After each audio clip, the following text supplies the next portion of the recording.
Olá, meus amigos, bom dia, boa tarde, boa noite. Meu nome é Yoshihiko Kaneoya, sou aqui de Florianópolis, Santa Catarina, sou um pesquisador da cultura japonesa.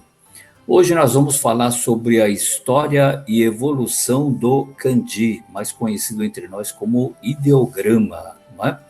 O surgimento é de mais ou menos 3.500 a 4.000 anos atrás, né? Alguns objetos arqueológicos atestam essa idade, né? Nós temos aqui na nossa figura, do lado esquerdo, osso de animal, né? Com inscrições que vocês podem ver aí bem pequenininho, né? Esse objeto do meio é um casco de tartaruga, e do lado direito nós temos uma placa de bronze. Não é? Por que tem esse nome, kanji? Porque antigamente na China, mais ou menos 2.000 e poucos anos atrás, cada povo tinha a sua escrita e não era uma coisa unificada. A dinastia Han, que governou a China por cerca de 420 anos, vocês podem ver aí, entre 206 antes da era cristã a 220 da era cristã, a dinastia Han governou a China, e foi essa dinastia que unificou o kanji. Por isso, a escrita chinesa tem esse nome, né? Hanzi, em chinês, que significa apenas escrita de Han. No Japão passou com o nome de kanji e na Coreia com o nome de hanja, ok? Como o kanji é uma escrita estrangeira, não é? Quando ele chegou no Japão, ele foi levado com a pronúncia original, que é a pronúncia chinesa. Essa pronúncia chama-se On. Então, quando vocês ouvirem falar em onyomi, é a pronúncia original chinesa. E no Japão, ela adquiriu uma outra pronúncia adaptada à língua japonesa. Essa pronúncia chama-se kun. Então, kunyomi é a pronúncia japonesa e o onyomi é a pronúncia chinesa, original. Geralmente, os kanjis têm as duas pronúncias, mas há kanjis com uma única pronúncia também, né? São raros, mas existem, ok? O kanji não foi só da China para o Japão, o kanji foi para o Vietnã e foi também para a Coreia. O Vietnã, na época que foi dominado pela China, entre 111 antes da era cristã até 939, cerca de 1.000 anos, né? A China levou também a sua cultura e a sua escrita. Então, é um período em que o Vietnã era um povo ágrafo, né, sem escrita, utilizava o kanji chinês, a escrita chinesa, mas adaptada ao seu idioma, ao vietnamita, né? Porque nós temos que lembrar que o Vietnã é um país com a sua língua, a sua cultura, a China tem uma outra cultura, uma outra língua, não é? Então, não são línguas semelhantes, né? São línguas diferentes. Então, houve a necessidade de se fazer essa adaptação no Vietnã. A mesma coisa aconteceu na Coreia e aconteceu também no Japão, né? Mas a partir do século XV, ao desenvolvimento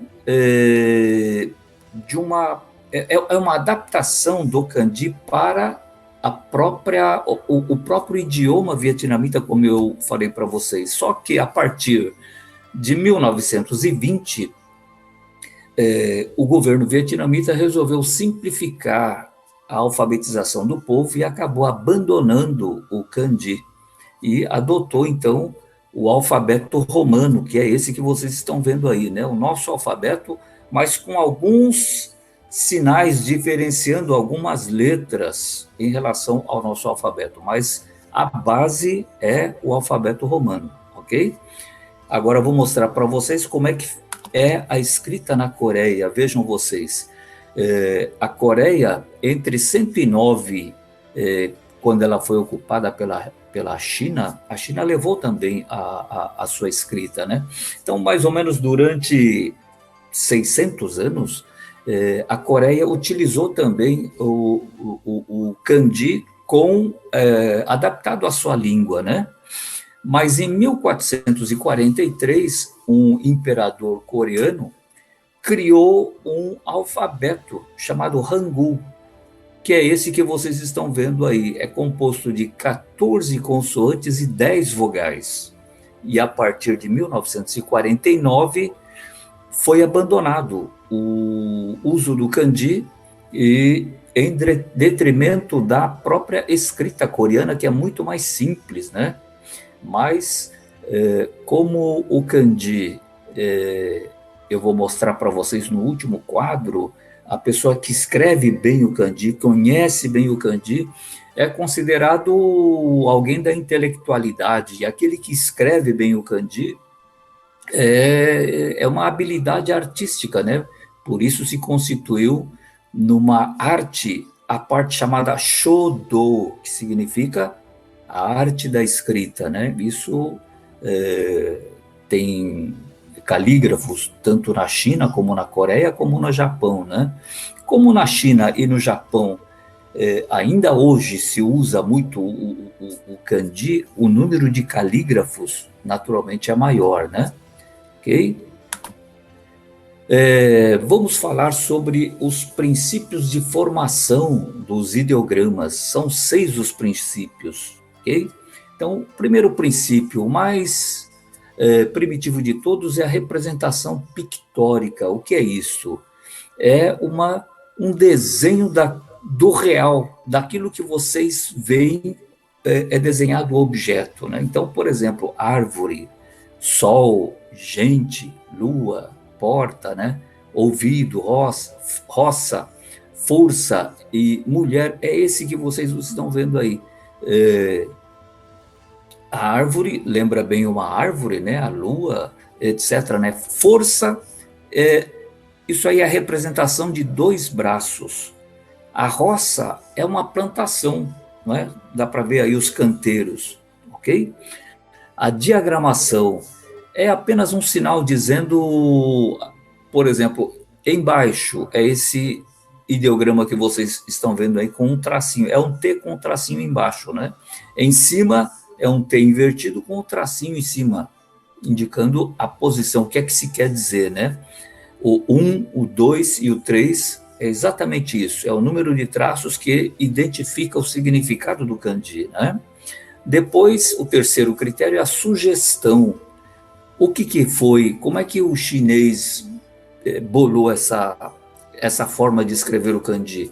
A partir de 2 elementos visíveis, ele compôs dando um terceiro elemento, uma terceira ideia que está necessariamente implícita nos kanjis originais. Então, por exemplo, no primeiro kanji, vocês veem aí o kanji árvore, que foi mostrado lá em cima, né?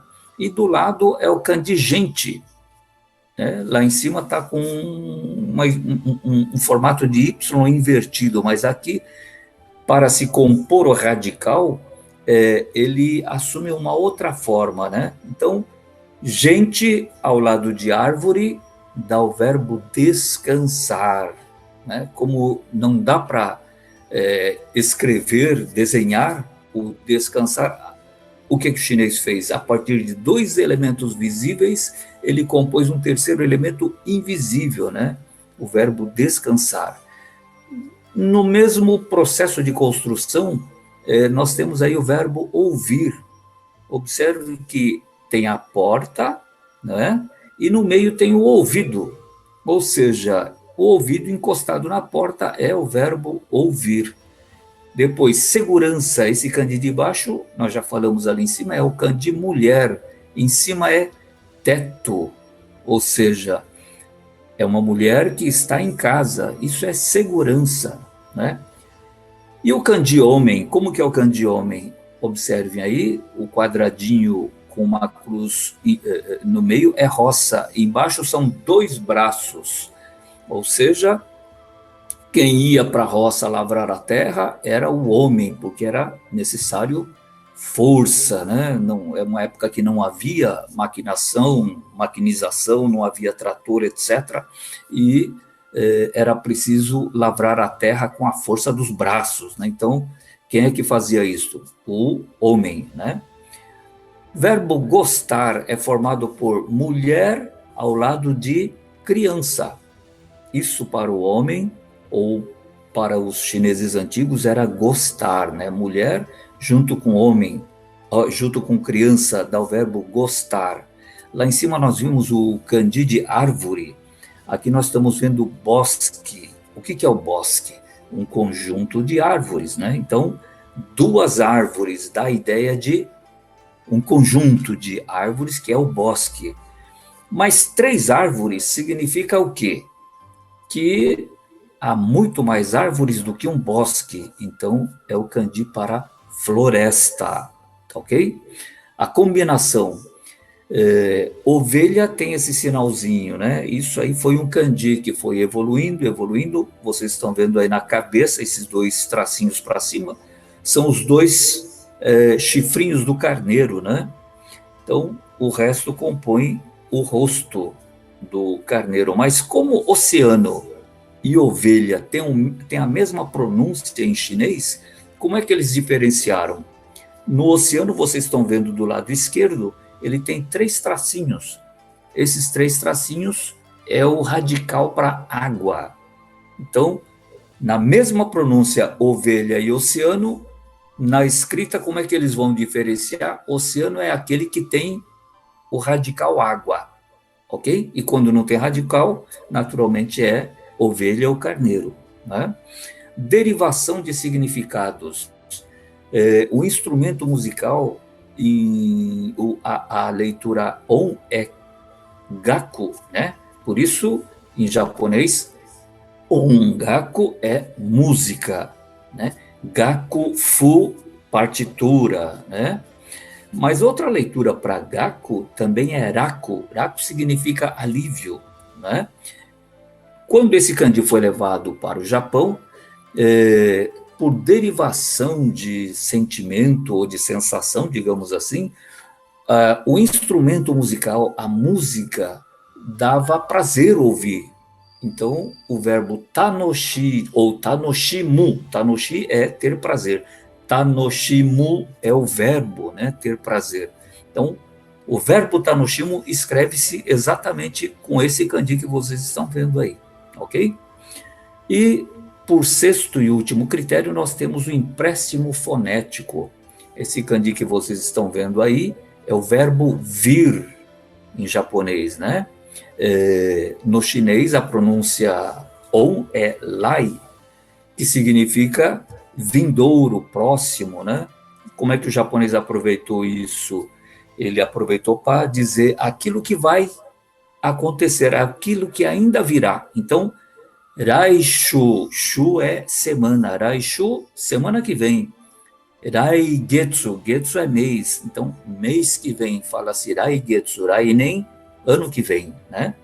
E tem um outro pronome, aliás, um outro kanji chamado chi em chinês, que no japonês foi utilizado apenas como pronome seu, né? É o sono e sore, é utilizado este kanji. Embora esse kanji para designar, para escrever o pronome, tenha se tornado mais raro, né? Hoje o japonês prefere escrever o sono e o sore em hiragana mesmo, né? Vamos lá. Olha, aqui vocês podem ver como é que o kanji veio evoluindo ao longo do tempo, né? Que são alguns exemplos, né? Por exemplo, o kanji mai, dançar, né? Olha como que era no casco de tartaruga. Depois a inscrição em bronze, depois a inscrição em selo, depois a forma antiga como era escrito o kanji, né? Vocês percebem que eles vão evoluindo.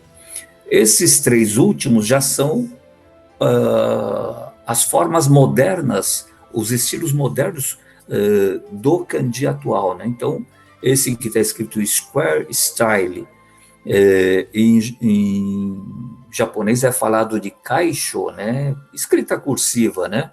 Ou quase letra de imprensa, como nós falamos aqui. Depois, O semicursivo, que é chamado de gyosho, né?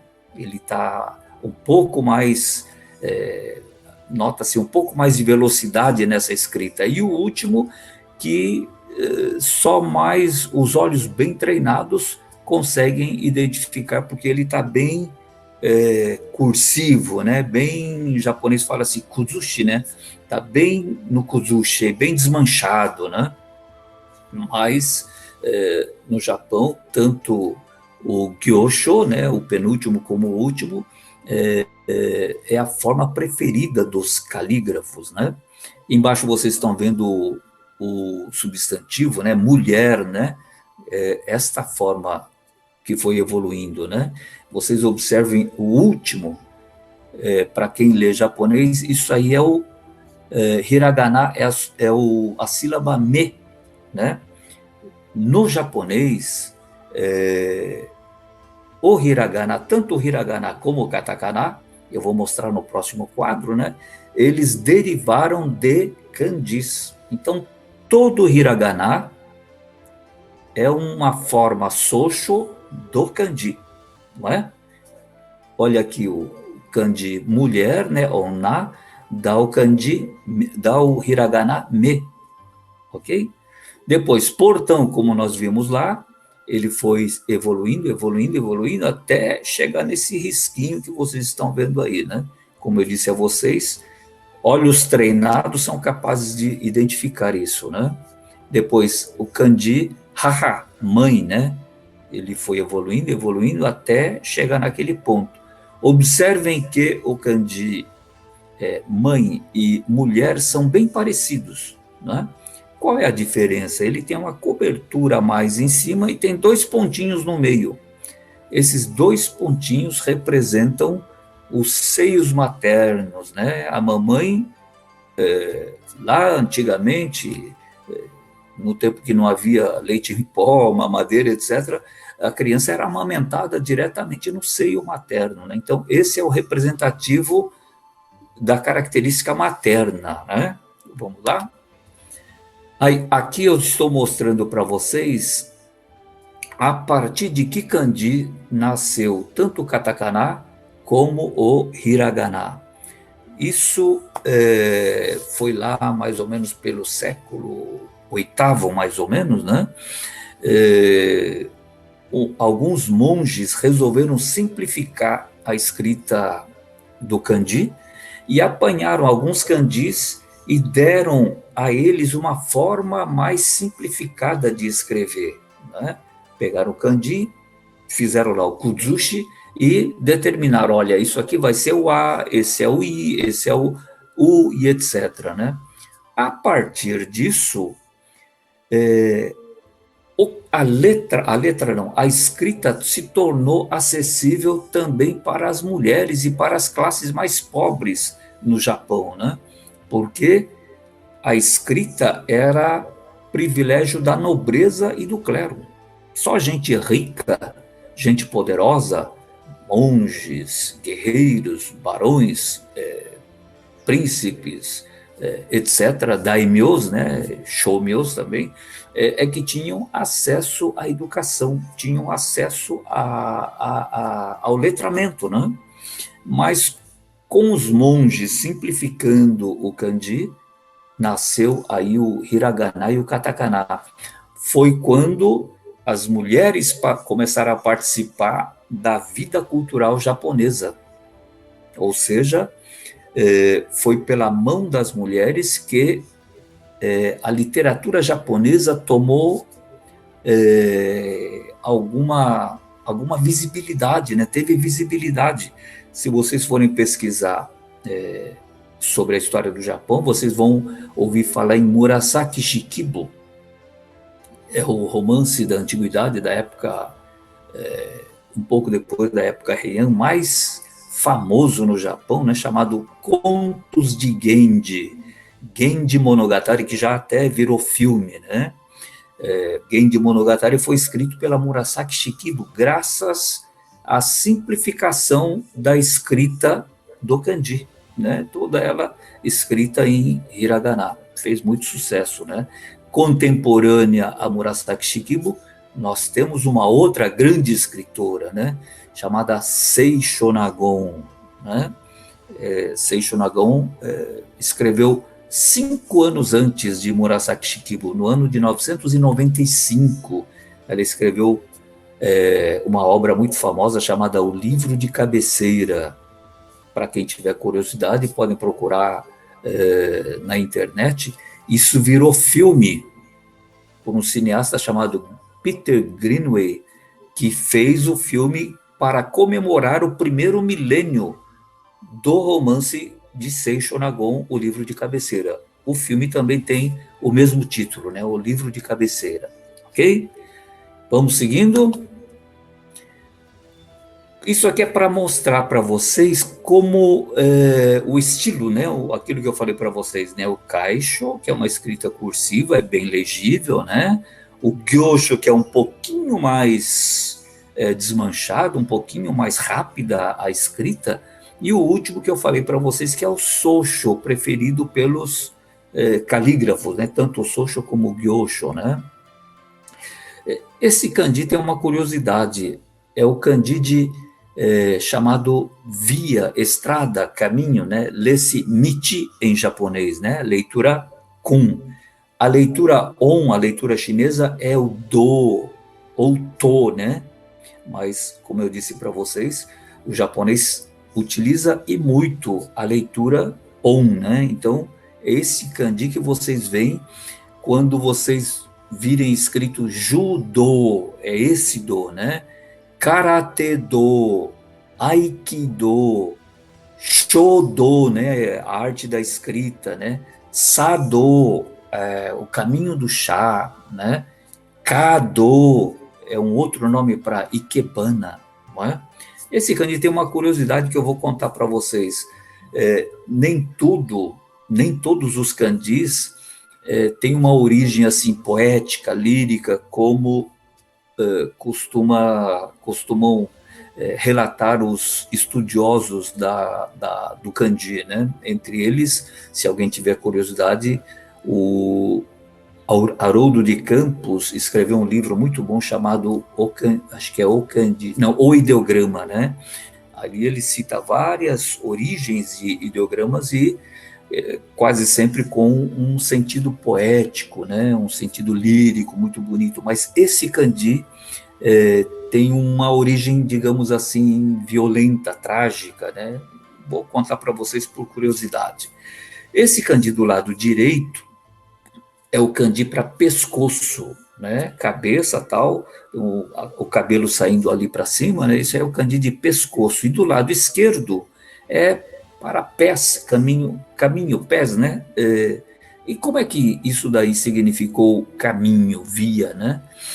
Antigamente na China, as aldeias, nós temos que lembrar isso 4.000, 3.500 anos atrás, antes do evento do Estado, digamos assim, como uma organização política que governava a comunidade, era mais ou menos cada um para si.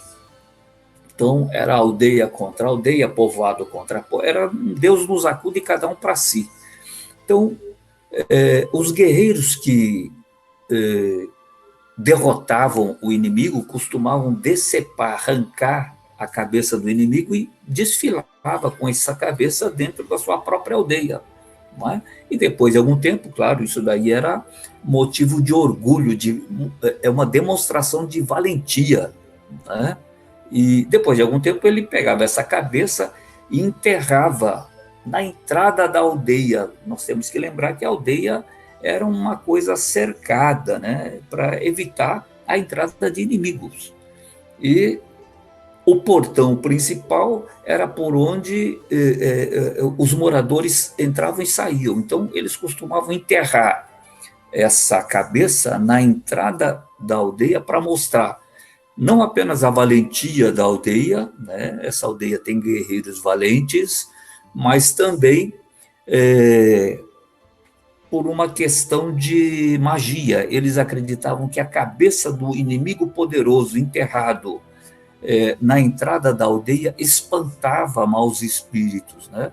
Então esse kanji tem uma via um início trágico, uma etimologia trágica na vida das pessoas, né? Mas acabou entrando no costume, no dicionário de vários países, e é assim que ele é encarado, né? Mas o Candido, na origem lá na China, ele é lido como Tao, por isso taoísmo, né? É a filosofia fundada por Lao Tse, que influenciou grande parte o shintoísmo, que é a religião primitiva do Japão, né? E por que esse kanji, esse do é tão importante? Porque na cultura japonesa, o caminho significa apenas você estar no caminho, você não atinge a perfeição, você está no caminho, ou seja, o aprimoramento deve ser constante, ele não cessa na vida do ser humano, não é? Esta é a significação desse miti, ok? Uma curiosidade é que há vários kanjis que foram feitos no Japão. A maior parte saiu da China, chegou no Japão, né? Mas há kanjis que foram feitos no Japão porque não atendiam às necessidades e ao próprio idioma japonês, né? Então nós temos aqui o kanji Toge, que significa pico da montanha, né? Então, se vocês decompuserem esse kanji Toge, tem aí o Yama, né, montanha, o sinal de em cima e o sinal de embaixo, né? Então, quem está no pico da montanha, ele está no alto, mas para qualquer lado que ele vai para o sopé da montanha, ele vai descer, ele vai lá para baixo, né? Outro kanji é o Monme, é esse sinal que vocês estão vendo aí, é uma unidade de medida que equivale a 3,75 gramas. Nós temos que lembrar que o Japão, até a reforma Meiji de 1868, ele não adotava, ele desconhecia o que era o Sistema Internacional de Pesos e Medidas, como nós temos hoje, né? Quilograma, metro, segundo, etc., né? O Japão não tinha essa dotação, esse sistema de medidas internacional, né? Então, vocês vão ver outras medidas, outras unidades que diferem da nossa, né? Do metro, quilograma, segundo, né? Outro kanji que é bastante curioso é esse. Em japonês é hataraku, significa trabalhar.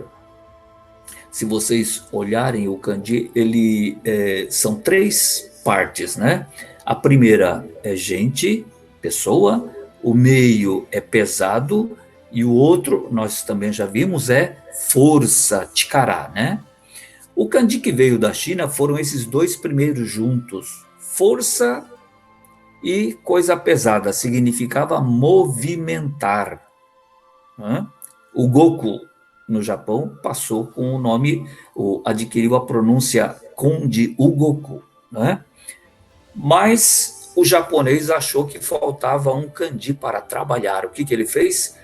Aquilo que se move, a mercadoria, o objeto que se move e é por esforço do ser humano, por esforço do homem, por isso acrescentar aqui o kanji hito, isso é trabalhar. O curioso é que a China, vendo esse kanji no Japão, levou o kanji, achou interessante e levou para a China. E a China, então, usa um kanji que, originalmente, 2/3 do kanji era chinês, chegou lá no Japão, foi acrescentado esse gente, né? E voltou para a China como um kanji com um acréscimo japonês, ok? O kanji elaborado no Japão chama-se Wasei Kanji ou Kokuji, tá bom?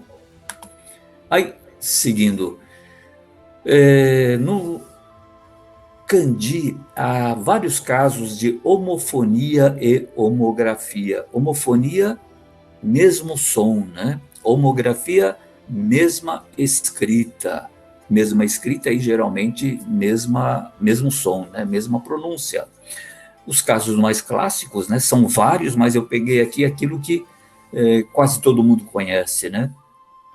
Hana, que é flor, e é nariz também, né? Hashi, que todo mundo conhece, né? Pode ser o hashi, aquilo que a gente usa como talher, né? Pode ser uma ponte e pode ser o extremo, né? Beira da mesa, nós falamos hashi, né? É esse kanji que vocês estão vendo aí. O kanji seito, eu andei procurando, há 14 modos de se escrever com significados distintos e com kanjis distintos também. Então vejam vocês, se alguém pronunciar seito, dificilmente um japonês vai saber o que é, a não ser que esteja dentro de um contexto, né? A mesma coisa o verbo kakeru, esse complica um pouco mais, porque é o mesmo kanji, esse que vocês estão vendo aí, que significa sentar, pendurar, cobrir, multiplicar, gastar, trancar, telefonar, usar óculos, colocar sobre, ligar, pesar, salpicar, causar preocupação, que se estende, desde tal até tal, né? Então, vejam vocês como é complexa a utilização do kanji. Ao mesmo tempo que é complexa, se você não utilizar o kanji, vejam como fica difícil a compreensão da linguagem, não é? Na palavra falada, claro, as pessoas vão sempre contextualizar, saber do que a pessoa está falando, mas se for escrito e não tiver um contexto, a pessoa dificilmente vai conseguir entender o que é aquilo, né? E mesmo que entenda, se estiver escrito com hiragana, por exemplo, pode dar margem a dúvidas, né? Por causa desta complexidade é que tanto no Vietnã como na Coreia se abandonou o uso do kanji, né? No Japão também tentaram abandonar o uso do kanji. Foi feito um plebiscito e, por causa dessa complexidade que vocês estão vendo aí, e muito possivelmente pela dificuldade ou pela pouca clareza que isso suscitaria, o povo japonês resolveu que não iriam abandonar o uso do kanji, né? Ok? Aí, até 1946, o Japão usava apenas o kanji para escrever nomes estrangeiros, né? E isso vem lá da época do século VIII, mais ou menos, como eu comentei com vocês, em que se usava o kanji apenas como valor fonético, pelo valor fonético, pela pronúncia, né? Mas após 1946, todos os nomes estrangeiros, assim como onomatopeia, né? Quem lê mangá sabe o que é isso, né? Aquele barulho de coisa caindo, chuva, trovão, raio, etc. Tudo isso é escrito em katakana. Mas alguma coisa sobrou na cultura japonesa, né? Então, América, por exemplo, era escrito assim, com esses 4 kanjis, né? América. Quando foi abandonado essa forma de se escrever o nome dos países, o Japão achou mais fácil, em vez de escrever América em katakana, pegou apenas um kanji do América e acrescentou país. Aí virou Beikoku, né? Beikoku, esse kanji Bei significa arroz, mas Beikoku não é o país do arroz, né? Significa Estados Unidos da América. O nome oficial é Kita America Gashukoku, Estados Unidos da América do Norte, né? Europa, mesma coisa, escrevia-se assim, pegou apenas um kanji de Europa e virou Oshu. Shu significa estado, né? Então, Santa Catarina, Shu. São Paulo, Shu, significa estado. Inglaterra, Eikori, literalmente é isso que está escrito aí, mas na pronúncia japonesa deveria se ler Igiriçu, né? Pegou o primeiro kanji, ficou Eikoku. país, Inglaterra, né? Idioma inglês, eigo, esse go significa idioma, língua de um país, né? Por isso se fala Nihongo, né? Portugaru-go, né? Ok? Como é que se escrevia Portugal antigamente? Do jeito que está aí, né? Na pronúncia chinesa, vira alguma coisa como Putonha, né? Aqui é Porutogaro. Como esse primeiro kanji po, em alguns casos pode ser lido ro também, né? Então, os dicionários feitos até 1946, 45, não trazia Nippongo Portugarugo, né? Eu tenho o dicionário do Asaburotaki, editado em 1926. É esse o dicionário que é o nome, o título é esse, né? Ho wa jiten. Ho, de Portugal, esse wa, que é o kanji de harmonia, né? Significa Japão. Eu vou explicar já por que esse wa significa as coisas tradicionais do Japão, né? Assim como o dicionário japonês-português é o contrário, wa, ho, jiten, né? Brasil era escrito dessa forma, Buradiro, né? Mas o primeiro kanji, lê-se Hako, significa tio em japonês, né? Então, por isso, mais conhecido aqui no Brasil, Hakoku significa Brasil, né? Para quem tem alguma familiaridade, já devem ter ouvido falar em campeonato brasileiro de alguma coisa. No meio da coletividade, no meio dos Nikkeis, fala-se Zenpaku Taikai, né? Significa campeonato nacional, né? Quando se fala encontro Japão-Brasil, comércio bilateral Japão-Brasil, costuma-se falar, então, encontro de Nippako, ou Hakunichi, né, se for Brasil-Japão, né? Esse wa, significando Japão, vocês vão ver em Washitsu, por exemplo. Shitsu é sala, né? Washitsu significa sala japonesa, é aquela sala com tatame, com tokonoma kakemono, né? Isso aí é Washitsu. Wafuku, fuku é roupa, indumentária. Kimono, hakama, yukata, tudo isso é roupa japonesa, então é wafuku. Washoku, shoko é comida, significa comida japonesa, né? Isso porque antigamente, antes do Japão ser conhecido como Japão ou Nippon, era conhecido como o país de Wa, não é? E hoje o povo japonês prefere o Wa em detrimento de Nippon, né, para as coisas tradicionais, né? Então, como os exemplos que eu citei aí para vocês, há outros também, né? Por exemplo, Eiwa, né? Eiwa Jiten, dicionário inglês-japonês, né? Esse wa é utilizado para se designar dicionário japonês, né? Aí, vamos lá. Esse último quadro eu pus aqui para vocês verem como se desenvolveu a arte do Shodo, tanto no Japão, na China já existia naturalmente, como na Coreia, né? Por que ele se tornou uma arte? Esse pincel, para quem já viu, ele possibilita uma escrita, ele tanto no plano do papel, digamos assim, nas 4 direções, como você pode suspender o pincel. Quanto mais você levanta, menor, mais fino vai ser o traço. Além disso, você pode inclinar o pincel, tanto suspendendo, como ele diretamente colado no papel. Então, ele possibilita uma infinidade de movimentos. Além disso, possibilita que você identifique a velocidade com que você está escrevendo.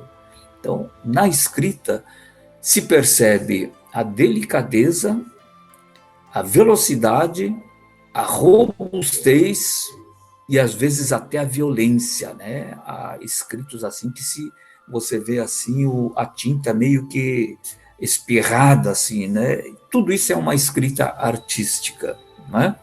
Isso constitui arte tanto no Japão, China, na Coreia, como eu falei para vocês. No Japão é conhecido como Shodo, ok? E aqui do lado nós temos a pintura Sumie. Geralmente aquele que escreve o Shodo, pratica o Shodo, ele costuma praticar também o Sumie, porque o Sumie, como eu falei para vocês, o kanji, na verdade, é um desenho, né? Ele parte de um desenho.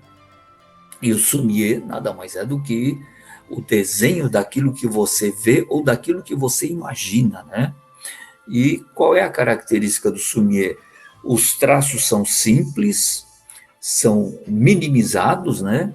E uma característica, hoje já existe o Sumie colorido, mas originalmente é como essa figura que vocês estão vendo aí. Você prepara a tinta, né? Então, desde o preto mais escuro, passando pelo cinza escuro, cinza médio, cinza claro, até o cinza bem clarinho, como vocês estão vendo nessa figura, quem prepara a tinta, quem dá a tonalidade é o desenhista, não é? Então, por essa liberdade de criação, o Sumie é uma arte apreciada na maioria dos países, hoje até no Ocidente, né? Esse carimbinho que vocês estão vendo aí, em vermelho, é o carimbo do artista, aquele que desenhou. E este formato de kanji, este estilo, não é nenhum daqueles que nós vimos, né? Ele já é o kanji bem parecido com aquela inscrição em bronze, que era o kanji que vigorava na China há cerca de 1000 anos atrás, mais ou menos, né? É o Tenchu-moji, né?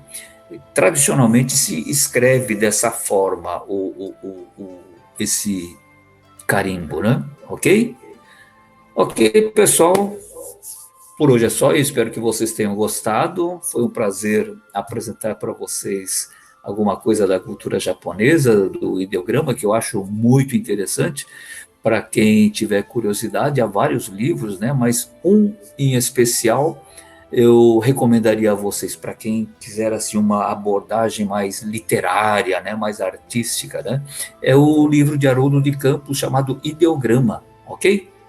Então, muito obrigado pela atenção e até uma próxima oportunidade. Tchau, tchau. はい、皆さんどうもありがとうございました。